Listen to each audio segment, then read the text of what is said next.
सभी प्यारे विद्यार्थियों को मेरा नमस्कार। उम्मीद है आप लोगों की बोर्ड एग्जाम की तैयारी बेहतरीन चल रही होगी। और जैसा कि आपके सामने बेटा छोटी छोटी क्लासें लेकर आ रहे हैं ताकि आप लोग इन क्लास को देखो और अपनी जो तैयारी है उसे एक मजबूत पक्ष दीजिए।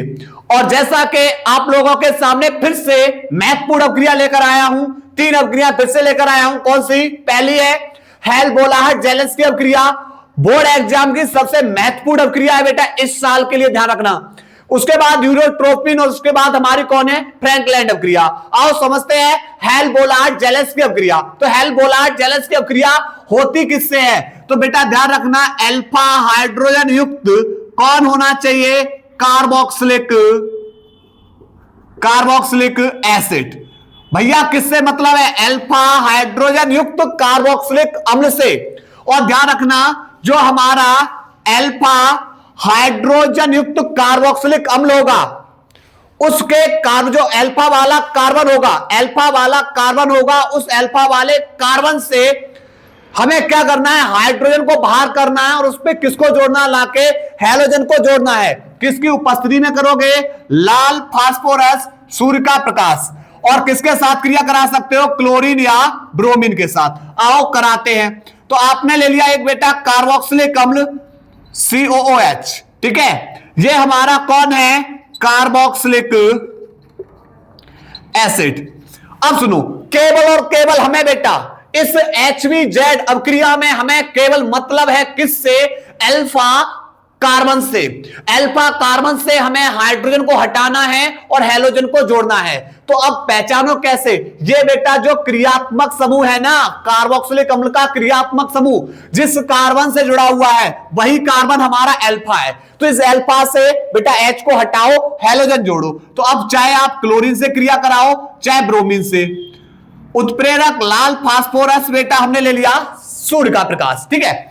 तो यहां से बेटा एक हाइड्रोजन एक क्लोरीन के साथ बाहर होगी क्योंकि H पे प्लस और यहां से एक Cl पे माइनस, ठीक है। तो एक H यानी एक क्लोरीन अणु एक हाइड्रोजन को बाहर करेगा और दूसरा क्लोरीन अणु जहां से हाइड्रोजन बाहर किया है वहां पर जाके जुड़ जाएगा COOH। तो यह बन जाएगा अल्फा क्लोरो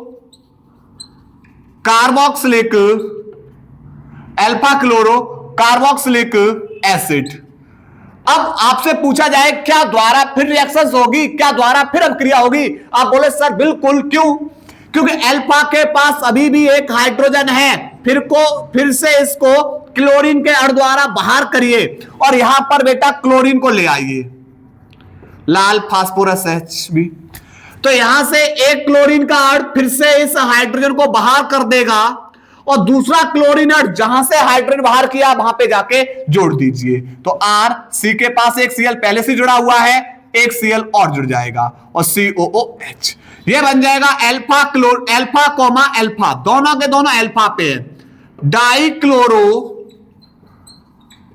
कार्बोक्सिलिक एसिड। तो बस इस अभिक्रिया में केवल टारगेट कौन? अल्फा कार्बन से हाइड्रोजन हटाओ, हैलोजन जोड़ो, एक हाइड्रोजन हटाओ एक हैलोजन जोड़ो, ठीक है। चलिए अब बात करेंगे यूरोट्रोपिन। और हां, R की जगह किसको रख सकते हो? R की जगह भैया कोई भी alkyl group, CH3 C2H5 C3H7 कोई भी एल्किल ग्रुप रख देना, ठीक है। यहां CH3 तो यहां CH3, यहां CH3, यहां C2H5, यहां C2H5, यहां C2H5, ठीक है। अब बात करेंगे यूरोट्रोपिन। भैया फार्मेलिन की अमोनिया के साथ क्रिया। अब फार्मेलिन क्या है? फार्मेल्डिहाइड का 40% जली विलयन, फार्मेल्डिहाइड का 40% जली विलयन, ठीक है। तो यहां पर HC डबल बॉन्ड में O सिंगल बॉन्ड में H, ये है फार्मेल्डिहाइड, ठीक। इसकी अभिक्रिया बेटा अमोनिया के साथ करा देंगे, गर्म कर देंगे, ठीक। यहां पर बेटा हम इसके 4 अणु ले रहे हैं, ठीक है। अब एक बात बताओ, यहां पर 4 तिया 12 H है, H कितनी? 12। पर यहां से बेटा कहानी क्या होगी कि 2 H केवल एक ही O को लेकर बाहर होंगी, 2 H यहां से एक ही ओ लेकर बाहर होंगी, पर ऐसी एच कितनी है? 12 है भाई। 6 से मल्टीप्लाई कर दो। आप बोलो सर ऑक्सीजन भी 6 चाहिए, 6 ऑक्सीजन कब लाओगे? अरे भैया 6 पे यहां से मल्टीप्लाई करो तब 6 ऑक्सीजन होंगे, ठीक है। तो यहां से तो बचा कौन? आप बोलोगे सर CH2, CH2 के 6 अड़ हो गए, बिल्कुल। तो CH2 का होल 6 और N के कितने अड़ हैं? 4, तो N4। और भैया यही तो यूरोट्रोपिन है, urotropin, hexamethylene tetramine, hexamethylene tetramine हो जाएगा, ठीक है, यूरोट्रोपिन अवक्रिया। अब बात आ रही है फ्रैंकलैंड अवक्रिया। अब भाई फ्रैंकलैंड अवक्रिया किससे होगी? ये होगी बेटा एल्किल हैलाइड की, एल्किल हैलाइड की जिंक धातु के साथ किसकी उपस्थिति में? शुष्क ईथर की उपस्थिति में।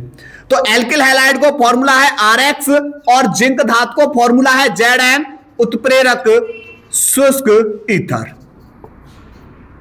देखो कैसे होगी? आप बोले सर एक जिंक पे तो 2+ चार्ज होता है, हैलोजन पे माइनस और R पे प्लस। बाबूजी जब बेटा 2 प्लस है, कितने प्लस हैं? 2 प्लस, मतलब 2 बॉन्ड बनाएगा। एक जिंक कितने बॉन्ड बनाएगा? 2। पर यहां हैलोजन पे तो 1 माइनस है ना, तो एक ही बॉन्ड बनाएगा, क्योंकि प्लस वाला माइनस के पास आएगा। तो आपको भैया चाहिए कितने हैलोजन?